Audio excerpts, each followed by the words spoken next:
Hangout. I'm Citizen Jones Hussein, and today on the program, Appeal Court discharges Nnamdi Kanu as federal government says is yet to be acquitted.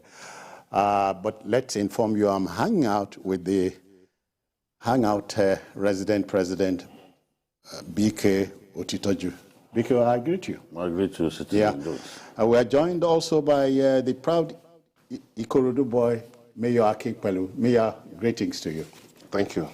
All right, so let's get to our first story. Now, after 8 grueling months, the National Executive Council of the Academic Staff Union of Universities, ASUU, has agreed to suspend the strike. Now, the animating news followed an all-night, Thursday meeting into early this morning. Now, please note that the strike has only been suspended and not called off. This development is sequel to last week's ruling of the Court of Appeal, which asked the union to obey the National Industrial Court of Nigeria, if you remember. But then ASUU insists on 2 conditions before it calls off the strike. ASUU President Professor Emmanuel Oshodeke says, let me quote him, 1, a concrete agreement with the federal government, and 2, an order by the National Industrial Court to the effect would suffice for now. I dare say, Jide, it's not yet Buhari. Yes, by labor laws, when you suspend your strike, it means that you can resume the strike without officially communicating to your employer. Because before going on strike, you must communicate with your employer. Okay. But where you suspend the strike, you reserve the right to resume at any time without a formal notification to your employer. So, and this is what ASUU always does, because ASUU over the years has come to see the federal government as not reliable, as always not fulfilling its obligations. So for that reason, it has learned to suspend the strike so that it can resume that strike at any time. Even the NMA, that was the same thing that the NMA did. Our government needs to be able to earn the trust of workers so that there will be greater industrial harmony. A situation in which you go into an agreement, you get them to suspend their strike, only for those issues to remain unattended to, is the main reason we have all kinds of problems, because nobody wants to look at himself and feel that he's been cheated or he's been snookered in a way, deceived. So you want to see the federal government behave like a government that sees its word as father figure. Bond. That whatever you say, you are obligated to honor it.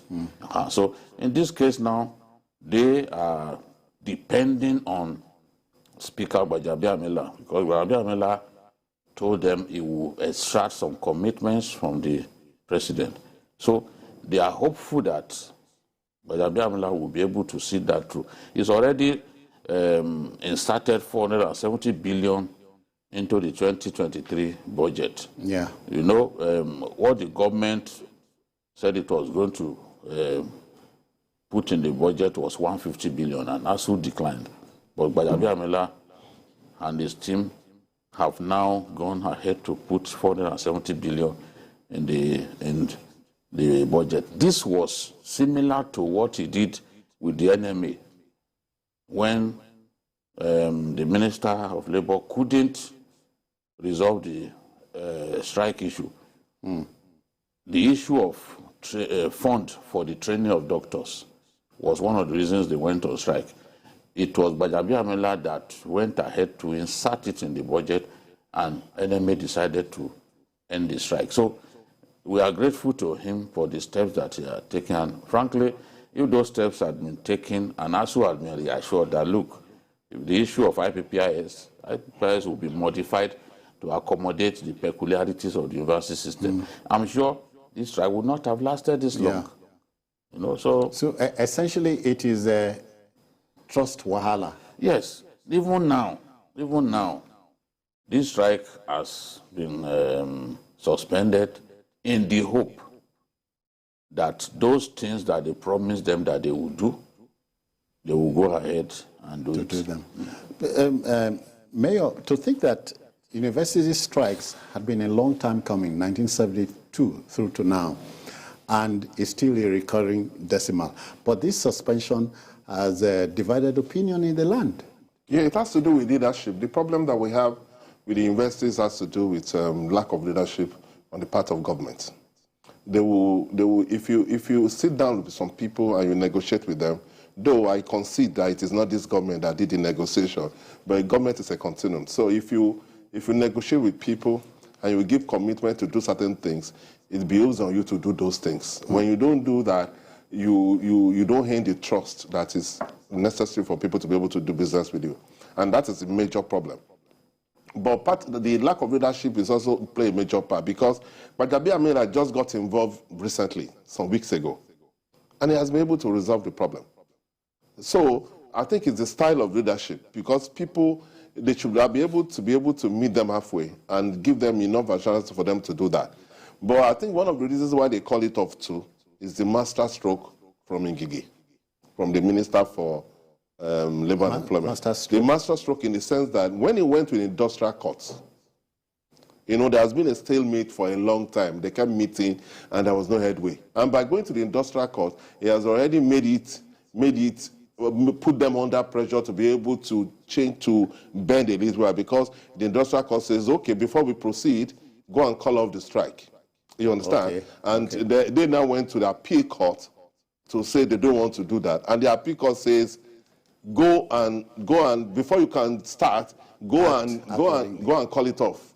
So they have no choice. They are already boxed in a corner for them to call off the strike. But luckily for us, Badjabi Amila has stepped in and has been able to give them some assurances. So I think that by and large, the problem, we are towards the end of the problem, because Badjabi Amila will be able to give them commitment. He has started with that, with the money that he has provided. So the other thing they just needed to do is for them to come up with some other things, which they will now take to the industrial court as settlement for judgment on that matter. Yeah. So instead of the case, what they will just do is for them to have an agreement and take that agreement to the industrial court as a judgment ruling. Yeah, and people, Nigerians reading politics into it is natural. They say, oh, because the elections are coming, and so they are suspending and blah, blah, blah, blah. And I hear things like many students have been engaged entrepreneurially, you know, they have gone into jobs and all that. No, I think that the statement that the ASUU chairman made, that parents should not vote for the APC-led government because of the way their children have been made to sit at home and suffer, was what made the minister to start saying that he has politicized the whole thing. Yes, but that statement must have been made out of frustration. I don't think it has. But it's not appropriate. Yes, you know, I said you must have made that statement out of frustration because of sleepless nights, negotiating. A government signs an agreement, you know, memorandum of action, which prompted them to go back to work, and then not one of them, not one, they do fulfill.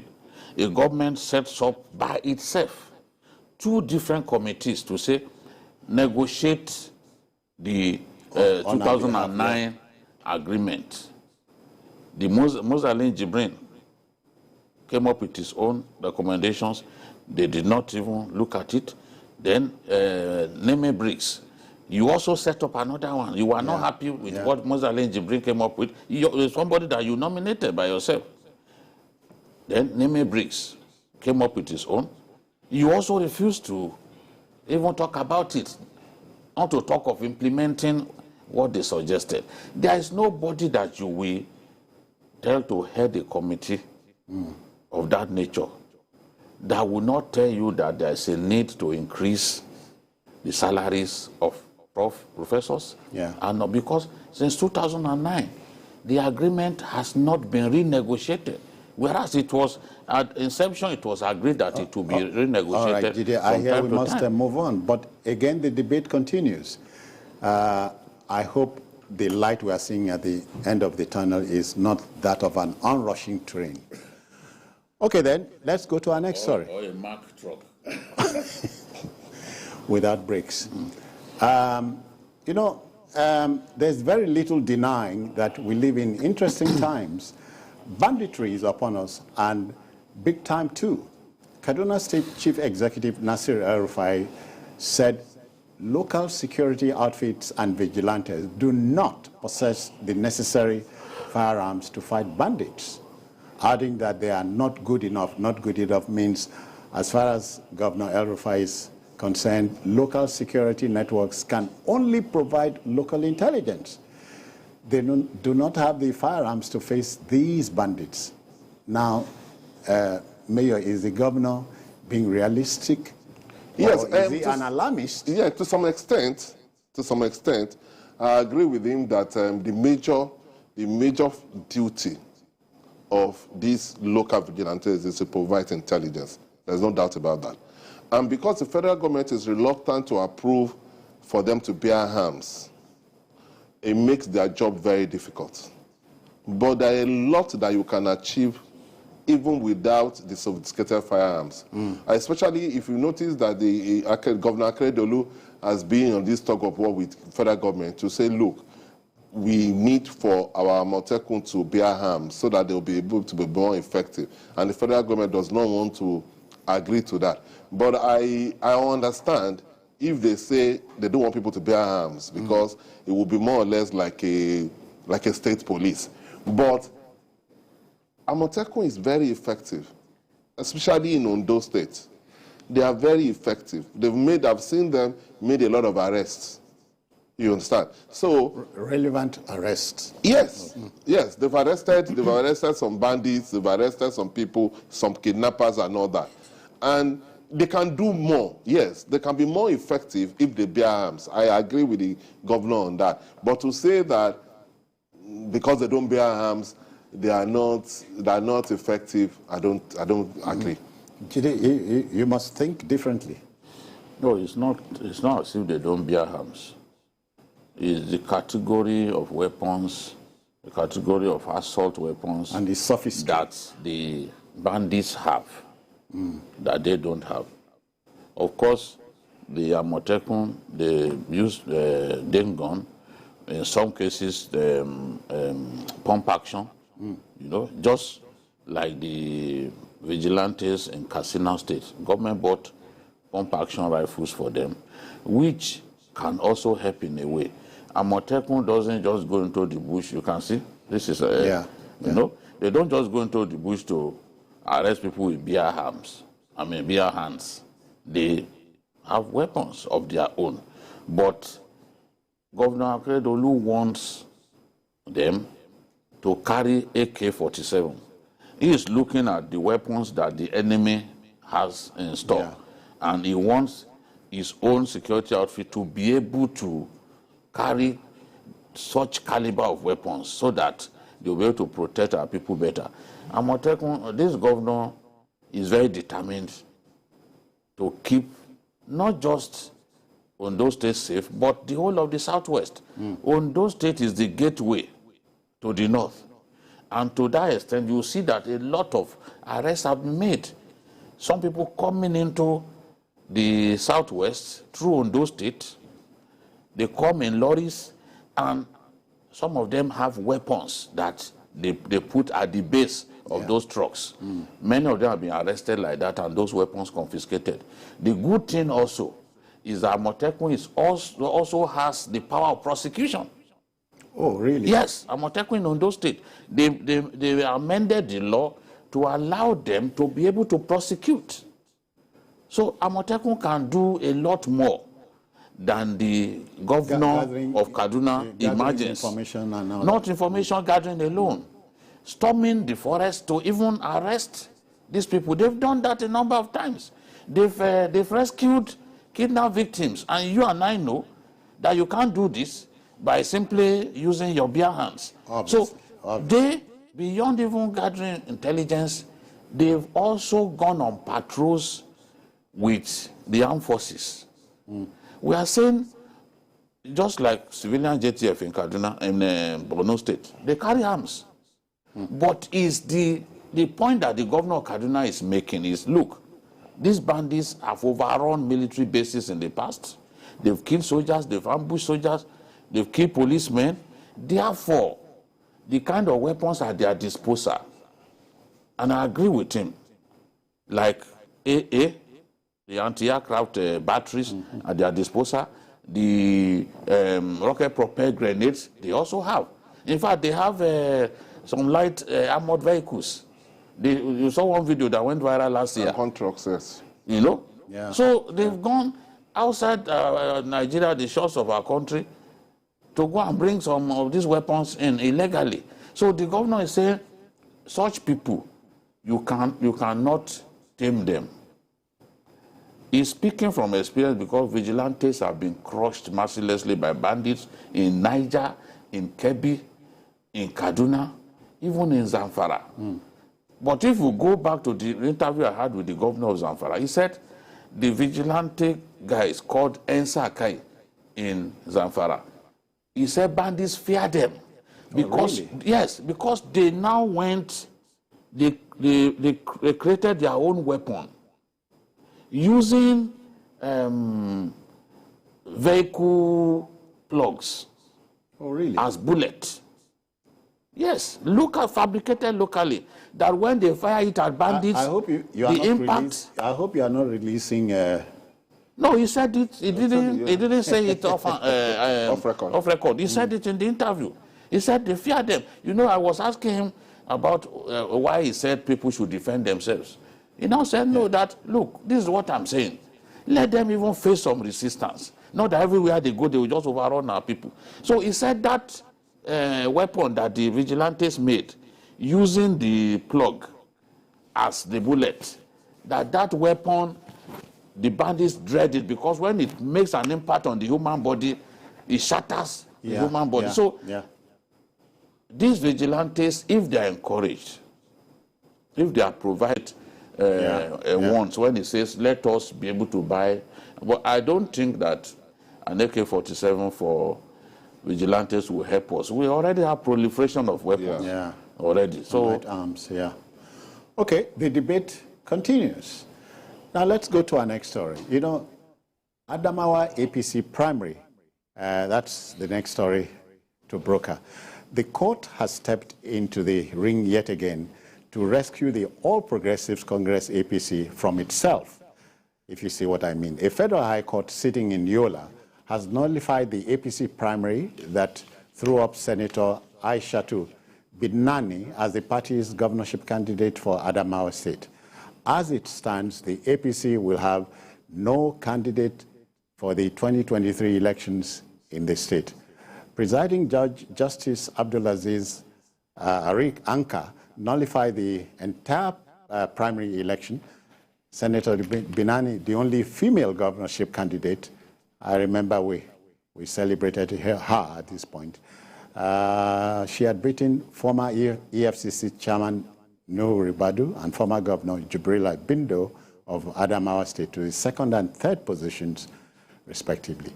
Our politicians have refused to forget old ugly ways and then learn nothing new. Mayor. I think it's very sad. Very sad for two reasons. One, this 35% of formation of women in politics, in elective positions, Senator Binani would have been a good poster girl for that. Because apart from Etiaba, there is no lady that are close to be governor of a state. So it's sad on that note. Secondly, it shows that APC as a party has not learned its lessons.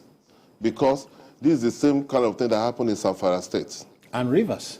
Yes, and Rivers. This is the kind of thing that happens in Zamfara and Rivers. And you know, there could be disagreement, but when you keep shooting yourself in the foot because you make it so easy for the opposition to be able to win an election, because when you don't have any candidate at all, I mean, that is ridiculous. And I don't know why the party keep doing that. They should be able to put their hands on that. They should be able to organize a good primary that should be able to pass the test of time. And this pre-election matters is the kind of thing that should have been resolved before, because I thought INEC wanted to get around things like this. That's why there was a time limit for people to be able to finish all pre-election matters. Yeah. It'd be before now. But now that INEC has already endorsed those that are going to run, and then the court says that the primary was not properly run, then now I can't see, even those who have gone to court, I can't see the victory in what is an hollow victory, because everybody is the party, and all of them put together that is going to suffer this loss. I'm not happy about it at all. We keep talking about internal party democracy. It would appear it's a no-no for Nigerian politicians. You see, politicians make a lot of mistakes. I knew this would happen. Honestly, except if the law was not followed, because there was a clear case of overvoting. And once the court can ascertain that, once the court can get evidence of overvoting, it naturally will form the basis for cancelling the process.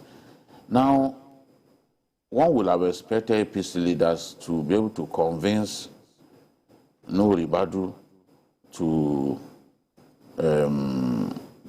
not withdraw this matter. Yeah. You know, to not go to this extent, because I spoke with some party leaders who were telling me that we will lose this case. I was in Abuja a few weeks back, and one of them from that state was saying, look, I'm worried because we will not win this case, because it was clearly established that there was overvoting. Except the court wants to bend the rules. There's no way that it will not nullify the primaries. But if they had been able to reach a form of rapprochement between Nuhu and Aisha to Binani, it will have been fine. Now, we've seen in Taraba State, the governorship primaries of APC cancelled, also because they didn't follow due process. You can also talk about Akwa Ibom. Yes, but in the case of Taraba, the judge ordered a rerun, and he set a time ceiling within which the rerun can take place. But in this case now, this judge neither talked about a rerun or any other consequential order. He just cancelled the... He said any of them could challenge the Yes, decision. I know that it's not the final court, but you and I know that time is running out. Time is of essence in this kind of situation. I know that a final court can still say, look, go ahead with the election. A final court can still say no. Anything can happen, just like it happened in Zamfara. The appeal court said they could go on.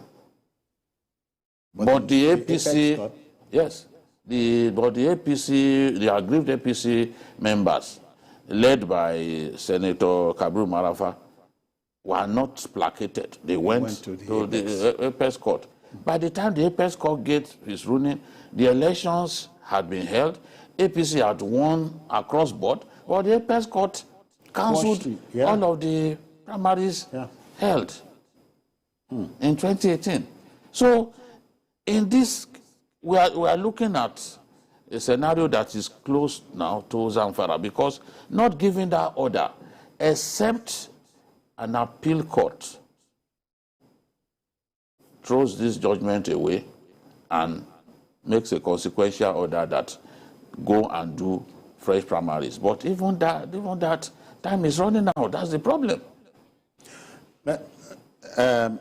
Mayor, that the judiciary is coming to the rescue all the time, it's no good sign for us. It's not. For it's democracy. Not. Because, you see, what we have now discovered is that it is the courts that are appointing people. And that is not democracy. Democracy is supposed to be people supposed to vote for people that they want. Yeah. But what we get to see now is that it's the courts that take decisions about who will rule over, who represent the people, which should not be the case. It has happened everywhere. It happened in Rwanda. It happened in Imo recently. Oh, yeah. You understand? Oh, yeah. So, because politicians are not doing the right things, they are not putting their house in order, they now push the decisions to who govern the state or who represent the people to the courts. And that is not how it was designed. Yes, that's not how it was designed. The court is supposed to agitate in matters like that, but it's not, the court should not be the decider of who should represent the people. Yeah, more like the court taking over our next job. Yes, okay. Yes. All right, the debate will continue, but we'll take a pause now. We'll pause now for commercials. We'll be back. Please stay.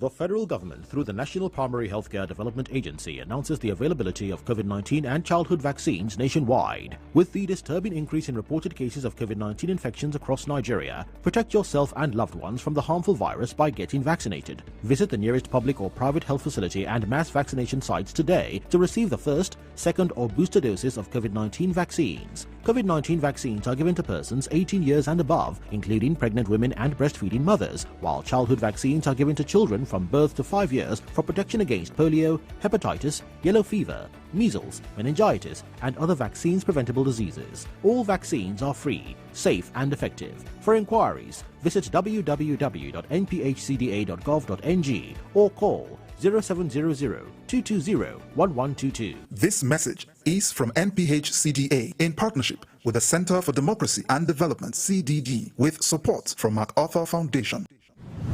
Doctor is the people they say. Tinubu can Doctor West Yoruba they say. Tinubu la sounds the people they shout. Tinubu we want. Even from North Hausa they say. Tinubu we can so. From here within Nigeria they say oh. Tinubu we want. From here within our people they talk oh. Tinubu we want oh. Yes so from north to south, east to west, all over Nigeria, all our country people they talk with one voice. Them say na Asiwaju Bola Tinubu them want as president of Nigeria for this 2023 president election where they come. So Asiwaju Bola Tinubu na the man where we all know and see all the good work in they do for we country, especially when he be governor of Lagos State. Now him got the use turn Lagos to the best state for Nigeria and number 5 best economy for Africa. Today, many people all over Nigeria they like to go Lagos, go settle down for business and better life. All because of the good work when Bola Tinubu do. People of Nigeria, as Asiwaju do for Lagos, now so him ready to do am for the whole country if we vote him as president for this election. Oh. Vote Asiwaju Bola Tinubu for president of Nigeria. Vote Senator Kashim Shettima as vice president. Vote APC, the party we get broom. Asiwaju Bola Tinubu, now you we want for president. Bam!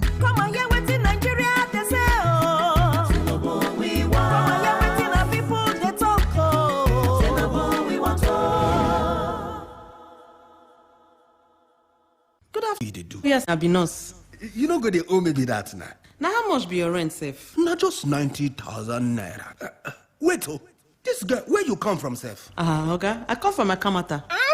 Akamata, no talk am again. My spirit and Akamata people no they ever join. Okay, what's happen now? Come over my compound. Now so baba thing that people sabi do for that Akamata. Come over here. Haba, Papa, wetin this innocent girl do you now? Now people like you they spoil Nigeria, Papa. I think you don't see him now. My people they talk say jollof rice we dey for bottom pot today. Go dey top of cooler tomorrow. As I take need you now, so you self need me. Because now one mama we get we be Nigeria. Make we love ourselves. Because now only together we go fit to make our country better for us and our children them. One heart plus one love equals better Nigeria. Now the Center for Democracy and Development CDD with support from the UK government they bring it.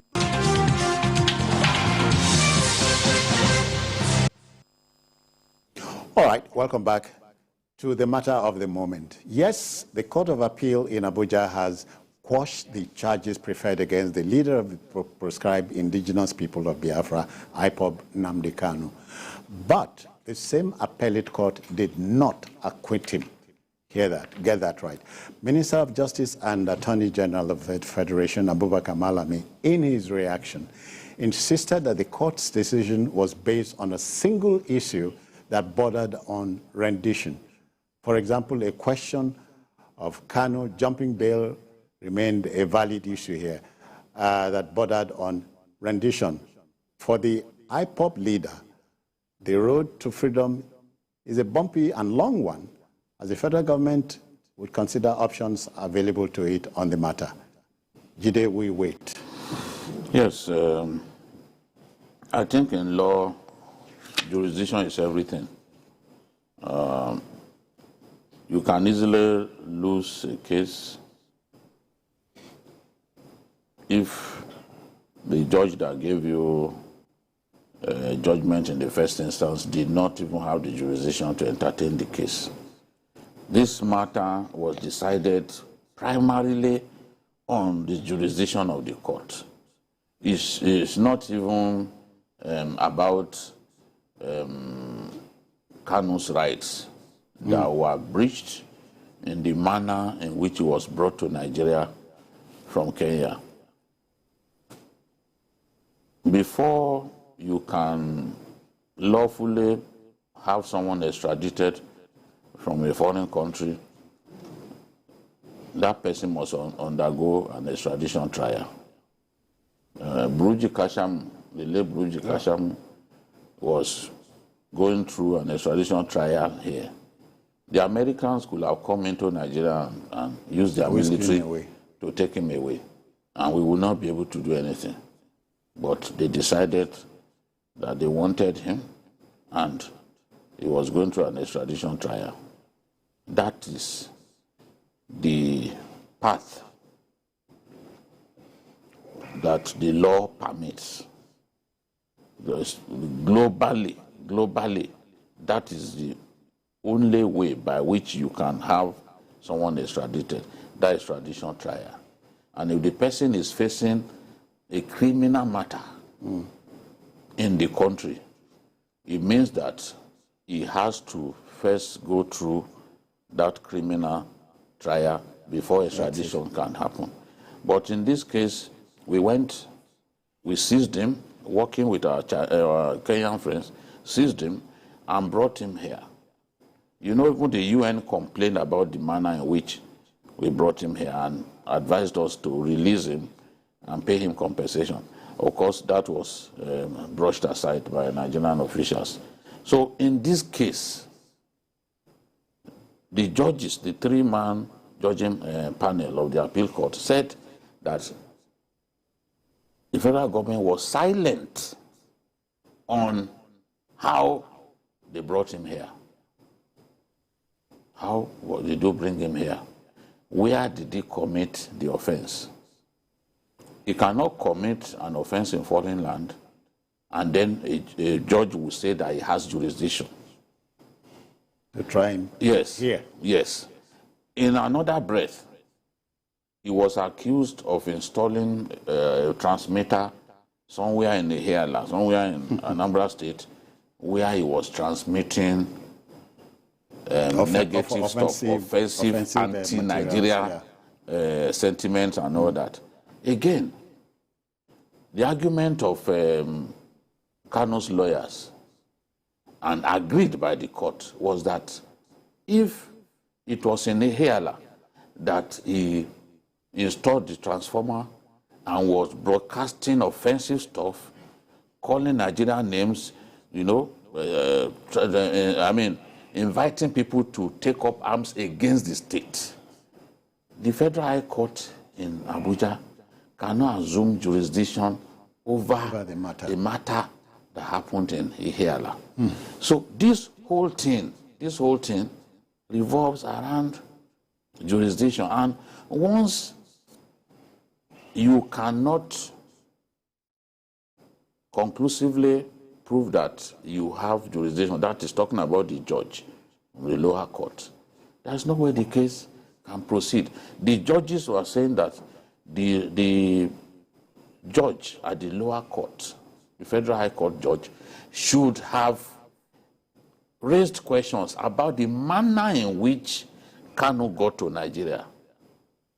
Because clearly now, these offenses were not committed within the borders of our country. Yeah. And if they were not... But you can argue that both Nigeria and Kenya have extradition signed to an extradition treaty. Yes, but you must go through an extradition trial. Okay. In spite of that, you must go through an extradition trial. Okay, I'm not saying... but I'm concerned about interpretation here. The Attorney General appears to have interpreted what the appeal court said. No, what are you saying? What are you saying? Well, one, let me start by saying that I'm not a fan of the Attorney General. As an Attorney General, he makes too many mistakes. For example, if you look at the Abba-Kyari case, there is a law to say that for you, if you want to follow extradition process, you can only do that to somebody that is not having an ongoing case in that country. That's it. And Abba-Kyari is facing a trial through NDLEA, and he still went to court to get him extradited to file for extradition, which I mean, anybody that knows a little bit about law will know that that will not fly. It's the same thing that happened to Kanu. Don't forget that Kanu had an ongoing trial, and he jumped bail. Yes, they've established that the guy did not keep to the conditions of his bail. I concede that. But you cannot, as an officer of the law, resort to self-help. It's even embarrassing that an officer of the law can allow self-help. Because if you believe that Kanu has done something, yes, he jumped bail, and he has done things that you think it is illegal, you follow due process. If everybody wants to do things their own way, then there's no reason for the courts. Yeah. And you know that there are processes when you want to extradite anybody. There are processes. They did not follow that process. They went to use Jankara method to bring the guy here. So ab initio, their case is dead on arrival. They know. Right. But what he is trying to prove is to say that, look, we agree that this side of the case, we lost it, but there are some existing cases. Mayor, neither you nor I nor Jide is a lawyer, but we have the lawyer is here. You don't have to be a lawyer too. It's trying to law. There are basic things in law. Hold on a little bit. There are many cases that we had predicted here that this is the way to end, and it ended like that. Because the law is written in English language that one can understand. You understand? So this is the thing. No, this matter, you cannot forcibly bring a person here. I've talked about the matter of jurisdiction. Jurisdiction. Where did he commit the offense? Let me give you an example before we go to our lawyer. Wandoka was Attorney General of the Federation. Wandoka sued Sahara Reporters. Sahara Reporters has his headquarters in the US. Of course, he lost the matter because of the issue of jurisdiction. The offense was not committed here. Jurisdiction is key in law. Yes. I know about that. If you don't have jurisdiction, if you don't have jurisdiction, you can't even entertain the matter. You cannot get relief. Yes, you cannot. All right. We are joined via Zoom by our human rights attorney, Inibe Effiong. Good evening, Inibe. How are you? Good evening. Thank you for having me. Yeah, great to see all of you. Your beard is growing again. No, we are going to cut it a second time. We'll cut it a second time. It is the Lord's doing, and it is marvelous in our sight. Come on. Yeah, Inibe, how much of this Nnamdi Kanu development can you share with us? What do you know? Thank you once again for inviting me. I have followed the Nnamdi Kanu's case right from when he was arrested, detained by the State Security Service, to when the federal government eventually filed charges against him at the Federal High Court in Abuja before the Honorable Justice Binta Nyako, to the point where he was admitted to bail on various stringent conditions, and subsequently the military invaded his home, and then a couple of people were killed. The palace of his father was desecrated, and he narrowly escaped and fled the country. You know, one conversation that we must have is this. When matters of this nature arise, it is always important for us to get to the root of it. The reason why we are having this discussion today, the reason why the Court of Appeal judgment came, is because the Nigerian army invaded the home of Nnamdi Kanu. Had that very tragic incident not took place, Nnamdi Kanu probably would not have left Nigeria. Because when we say he jumped bail, I have some difficulty agreeing with that. When someone basically escaped for his life, but that is an argument for another day. Now, granted that he left Nigeria and found his way to the United Kingdom, where he's also a citizen. And then the federal government went back to court. Nnamdi Kanu was nowhere to be found. There was even an attempt to go after his trustees. And at some point, the court even threatened to have his sureties forfeit the bond that they have entered while signing as sureties for him to be released. Now, eventually, the court had to issue a warrant for his arrest. And then the federal government did not approach the government of the United Kingdom with an extradition request, because I can confirm to you that there is what is called a mutual legal assistance treaty between Nigeria and the government of the United Kingdom.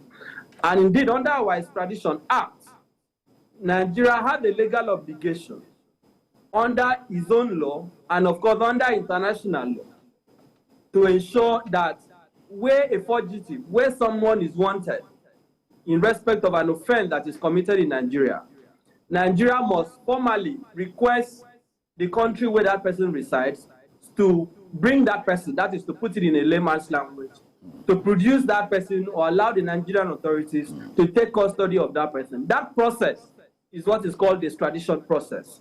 And we have seen that with the case of Nnamdi Kanu in Niger Republic, if I'm not mistaken. Now, we have also seen that in the case of Abayari, where the United States government made a request to the Nigerian government. And then the same Malami, who is now issuing statements, went to the Federal High Court and basically, sabotaged the entire process by allowing the NDLEA, the Nigerian Drug Law Enforcement Agency, National Drug Law Enforcement Agency, to file charges against Abayari, even when the extradition proceedings was ongoing, contrary to the provisions of the Extradition Act. The point I am making is that under international law, and indeed under our law, there is a clear procedure by which a fugitive is to be produced to stand trial. Now, what has been the response of the Nigerian government when this issue of extraordinary rendition was raised? Silence at the Federal High Court, and that is the point the Court of Appeal has made yesterday. The Nigerian government had absolutely no answer to one important question. How did you secure the attendance of Nnamdi Kanu in court? Because except we are a banana republic, except we are a country that is not governed by laws, you cannot go to a foreign land and then abduct somebody and forcefully bring that person into Nigeria and say you want to put that person to trial. So if we allow that kind of precedent to stand, if the Court of Appeal were to say there is nothing wrong with extraordinary rendition, that will be a fatal attack on the Constitution of Nigeria. It will be an attack on international law. And let me also highlight this. Under Section 2 of our Constitution, the Constitution says that the Constitution shall have binding force on all authorities and persons throughout the Federal Republic of Nigeria. Yeah. In other words, if you look at by the combined effect of Section 1 and Section 2 of the Constitution, the Nigerian Constitution does not have extraterritorial application. In other words, you cannot go to the United Kingdom, you cannot go to Kenya to enforce the provisions of the Nigerian Constitution. Yeah. Let alone an act of parliament. Yeah, Inebe, just a minute. Two key words here: discharged and acquitted. When are you discharged and when are you acquitted? Well, these are, terminologies that have implications in law. But let me also caution that there are circumstances under the law under which a discharge can be taken as an acquittal. And I think Nnamdi Kanu's case is within that contemplation. We will wait to see whether there will be a different outcome, really, because I have read the statement of Malami that, he was only discharged. He was not acquitted. So having been discharged, right, why are you still keeping on to him? Can you hold on to someone who had been discharged in law. Acquittal is typically when a case is determined on the merits, and the court finds that the prosecution has not proved its case, and that is some form of absolute exoneration. Whereas the discharge can arise from several circumstances. For example, where the charge against a defendant is defective, that person can be discharged, which ordinarily would entitle the prosecution to refile the charge under some certain circumstances. Now, in the case of Nnamdi Kanu, right, the issue is very simple, and it is this. When you look at the charge that was brought against him, even the Honorable Justice Nyako of the Federal High Court agreed that at least eight of the counts in the charge were incompetent and struck them out. There was a further appeal to the Court of Appeal. From what I have read, because the CTC of the judgment of the Court of Appeal is not out yet, but from what I have read, including the comment made by Chief Mike Ezekume, it appears the Court of Appeal has even struck out the remaining counts. And if that is the implication, it means that today, Nnamdi Kanu is not standing trial before any court. So let nobody say that there is a subsisting case for which Nnamdi Kanu is to answer to. Okay. And that brings me to the provisions of Section 287 of the Constitution. That matter. Section 2, which says... that matter for which, he was standing trial before he left Nigeria, citing threat to his life. Yeah. Is that particular matter statute bad at this time? Can they go back, because the Attorney General was referring to that there were some things that happened before he fled Nigeria? Can they go back and file fresh charges based on what had happened they before? What had happened before, what they were trying him for at that time?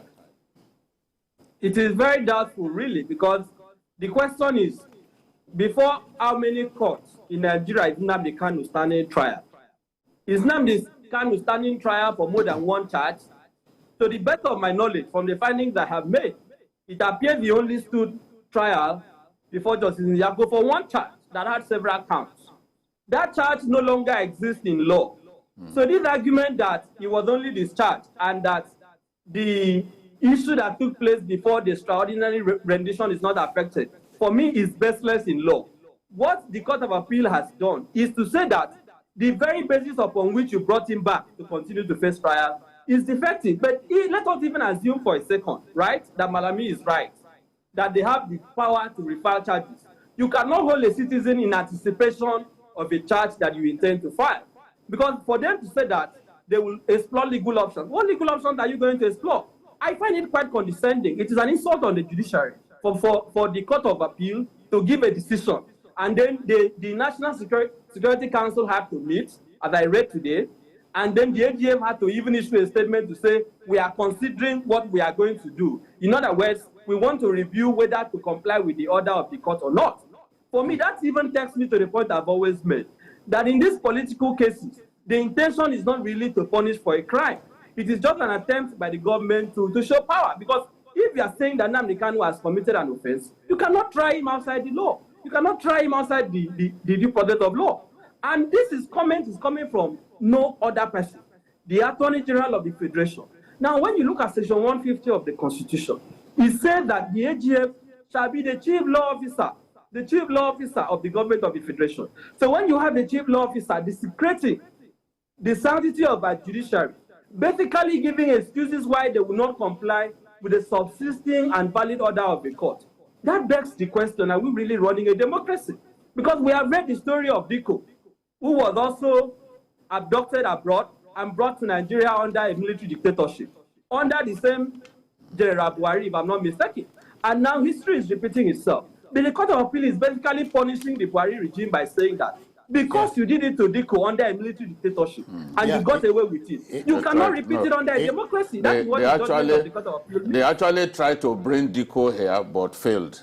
Yeah. So they didn't succeed. That abduction didn't succeed. Yes, I'm saying that I'm saying that you tried it under the military, right? And you got away with it, even though it was not successful. Yeah, it was now, not successful. You even succeeded under a so-called democracy. Are we saying that there should be no consequence?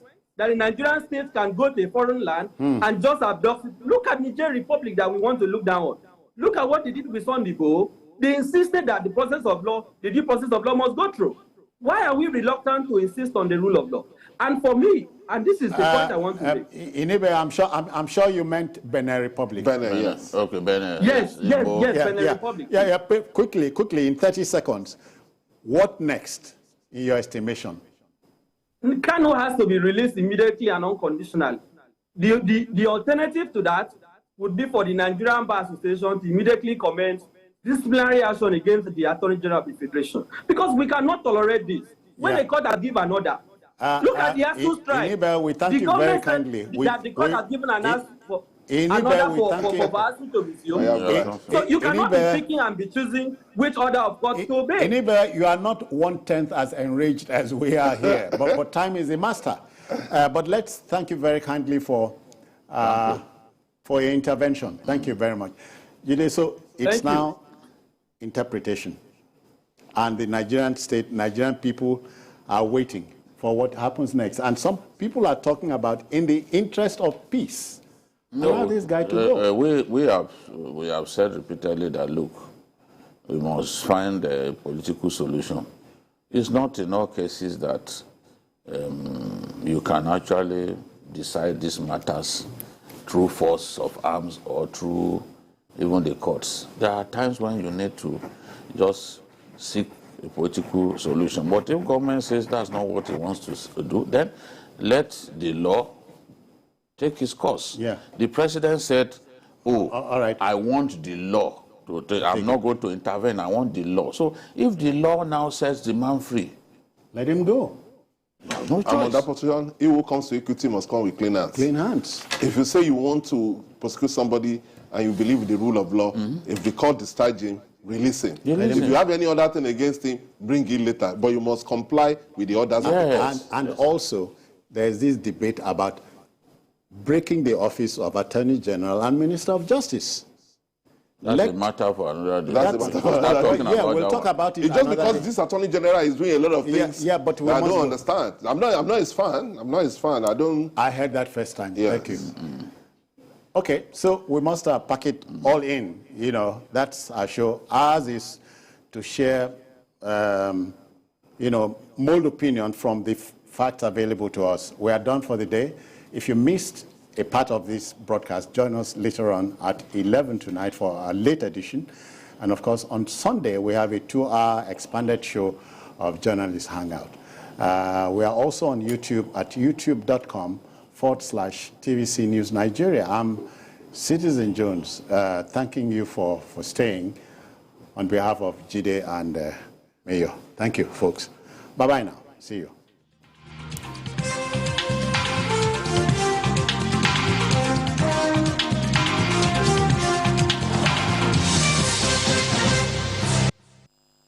Of fried food, seasoned fried fish, French fries. But cooking fried food sometimes feels like going to war. Different cooking pans, hot oil spills, lots and lots of oil, meaning added calories, and cleaning is a disaster.